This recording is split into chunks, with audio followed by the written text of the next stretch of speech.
ओम नारायण नारायण नारायण नारायण। सभी मित्रों को राम राम। दोस्तों अभी 12:30 बज रहे हैं और जस्ट 5 मिनट पहले मैं संजय लीला भंसाली की गंगूबाई काठियावाड़ी देखकर घर पर आया हूँ। मैंने कोई भी मैटर नहीं लिखा, जस्ट आया और अभी कैमरे के सामने बैठ गया हूँ। लिखने की मुझे आवश्यकता लगी नहीं। फिल्म में आलिया भट्ट, विजय राज, अजय देवगन आदि आदि मुख्य भूमिका में हैं और फिल्म कुल मिलाकर 2 घंटे और 34 मिनट की है। कहानी की बात करें तो गंगूबाई काठियावाड़ी का जो पात्र है वो फिल्म की शुरुआत में एक दूसरी लड़की को, जो जिसे वहाँ पर बेच दिया गया है, उसके साथ ज़बरदस्ती वैश्य व्यवसाय कराया जा रहा है और वो वहाँ पर नहीं रहना चाहती। तो ऐसी लड़की को गंगूबाई काठियावाड़ी का पात्र अपनी आप बीती सुनाता है कि उसके साथ क्या हुआ। वो जिससे प्रेम करती थी, उस लड़के ने उसे कामाटीपुरा में आकर बेच दिया और उसके साथ में वो वहाँ पर कैसे फिर इतनी बड़ी बन गई कामाटीपुरा में। ये वो अपनी पूरी यात्रा वहाँ की सुनाती है और इसके बाद में गंगूबाई काठियावाड़ी की राजनीतिक यात्रा आगे फिल्म में हमें दिखाई है। तो गंगूबाई काठियावाड़ी का पात्र अपनी ये जो आप बीती सुनाता है वो लगभग 40 मिनट में उन्होंने शुरुआत में दिखाया है और बाकी की लगभग ये जो पूरी 2 घंटे की फिल्म है उसमें ये गंगूबाई काठियावाड़ी की राजनीतिक यात्रा ही दिखाई है, जिसमें कोई सेंस मुझे तो कम से कम लगा ही नहीं।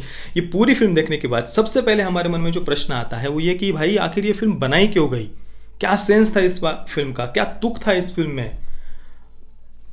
मतलब ऐसा कुछ भी नहीं है कहानी में जो हमें कहानी के साथ बांध कर रखे, या कुछ ट्विस्ट और टर्न्स आते जाए, या कुछ बहुत ही ऐसा कुछ कोई बड़ी घटना गंगूबाई काठियावाड़ी के जीवन में हो रही हो, या कोई बहुत कहानी हमें शुरुआत से आखिर तक बांध कर रखे, या कोई सस्पेंस हो। ऐसा कुछ भी कहानी में नहीं था, कुछ भी नहीं।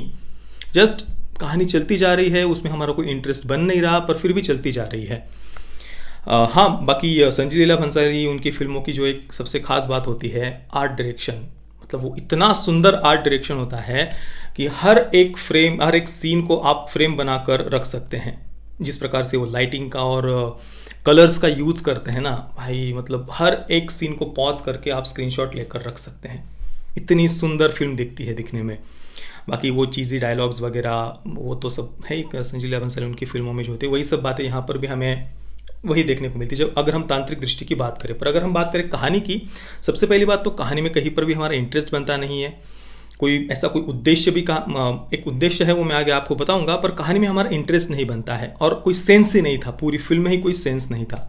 अब उद्देश्य की बात अगर मैं करूँ तो जो बात मुझे समझ में आई फिल्म के एंडिंग में, ये फिल्म वैश्यावृत्ति को, प्रोस्टिट्यूशन को लीगलाइज करने का समर्थन करती है कि भाई वैश्यावृत्ति को कानूनी दर्जा दिया जाए, एक कानूनी व्यवसाय बनाया जाए वैश्यावृत्ति को। इसका समर्थन ये फिल्म के एंडिंग में आकर करती है और इसके पीछे तर्क ये दिया गया है कि भाई अगर वैश्यावृत्ति नहीं होती, गंगूबाई काठियावाड़ी का पात्र ही एक सीन में कहता है कि भाई अगर वैश्यावृत्ति नहीं होती ना तो लोग मतलब हैवान बन जाते, महिलाओं पर अत्याचार होते, परिवार टूट जाते, भारतीय संस्कृति नष्ट हो जाती।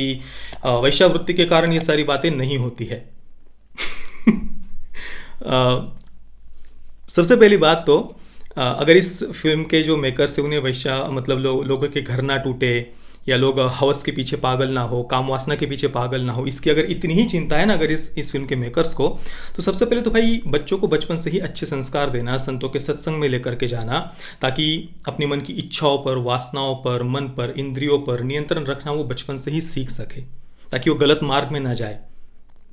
अपराध हो रहे हैं, इस कारण से हमें वैश्यावृत्ति को लीगलाइज कर देना चाहिए, इस बात का कोई सेंस था। ये तो ऐसी बात हो गई जैसे कि भाई ड्रग्स लेने वालों को समाज में सम्मान नहीं है। मतलब ये फिल्म एक जगह पर कहती है कि भाई वैश्यावृत्ति को समाज में सम्मान नहीं है, जो वैश्यावृत्ति के व्यवसाय में है उन्हें समाज में सम्मान नहीं है, इस कारण से इसे लीगलाइज कर देना चाहिए।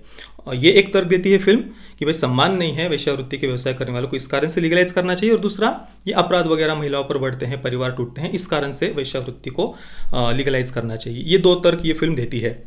ये तो ऐसी बात हो गई जैसे ड्रग्स लेने वालों को समाज में सम्मान नहीं है, इस कारण से ड्रग्स को लीगलाइज कर दो।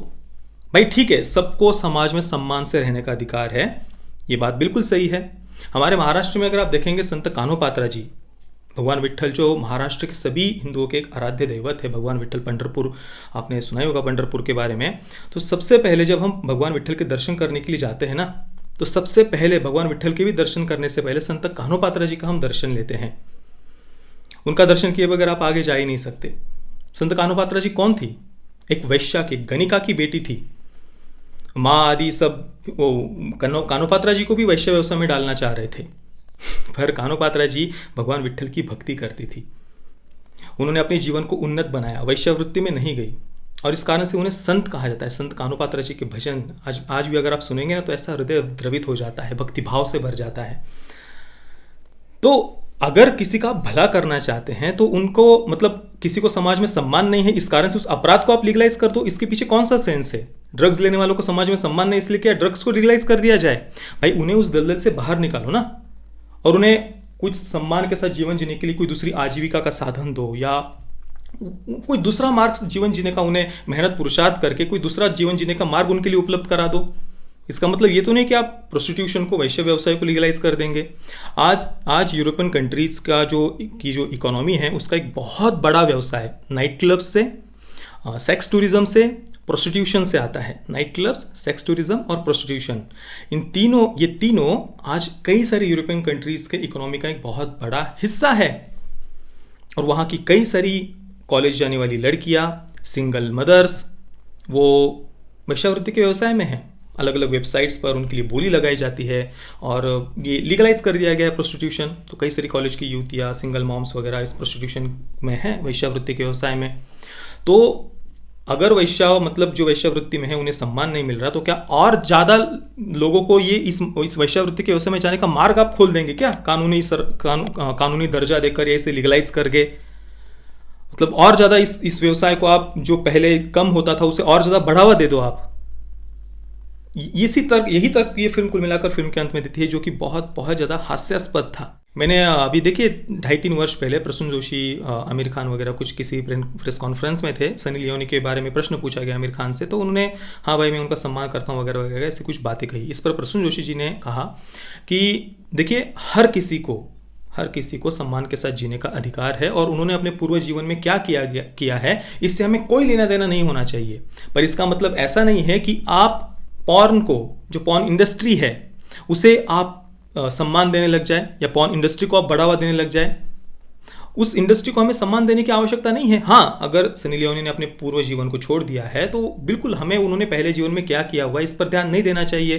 पर इसका मतलब ये नहीं होता कि आप पॉर्न इंडस्ट्री को लीगलाइज करो या उसको सम्मान के साथ देखने लग जाओ। इतना सब बस प्रसून जोशी जी ने कहा था। भाई ये पूरा का पूरा ये लिबरल लेफ्ट का इकोसिस्टम उनके पीछे हाथ धोकर पड़ गए थे उस समय। अभी भी आप ट्वीट्स वगैरह ट्विटर पर जाकर देख सकते हैं इसके बारे में।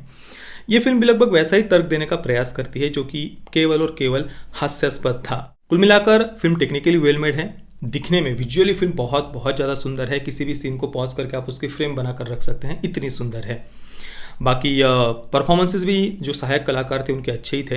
अजय देवगन का जो पात्र है उसका नाम है रहीम लाला, और एक बस उसूलों का पक्का पात्र उसे दिखाया है। गंगूबाई काठियावाड़ी के साथ में वो हमेशा खड़ा रहता है जब भी उसके साथ अन्याय अत्याचार वगैरह होता है।